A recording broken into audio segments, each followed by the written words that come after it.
اعوذ باللہ من الشیطان الرجیم بسم اللہ الرحمن الرحیم السلام علیکم ورحمۃ اللہ۔ انشاءاللہ آج ہم مقدمہ میں کامیابی حاصل کرنے کا ایک بہت ہی اہم نسخہ لے کر آئے ہیں۔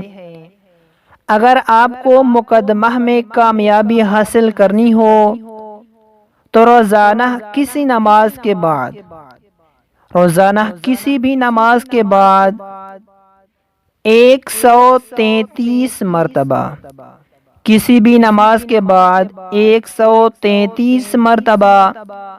اس آیت کو پڑھ لو، اگر حق پر ہو تب، ورنہ ناحق پڑھنے والا خود مصیبت میں گرفتار ہو سکتا ہے۔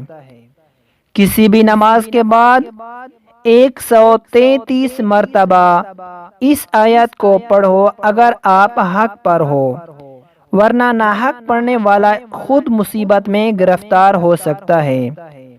آیت یہ ہے، وَقُلْ جَاءَ الْحَقُّ وَزَهَقَ الْبَاطِلُ إِنَّ الْبَاطِلَ كَانَ زَهُوقًا۔ وَقُلْ جَاءَ الْحَقُّ وَزَهَقَ الْبَاطِلُ إِنَّ الْبَاطِلَ كَانَ زَهُوقًا۔ کسی بھی نماز کے بعد 133 مرتبہ اس آیت کو پڑھیں۔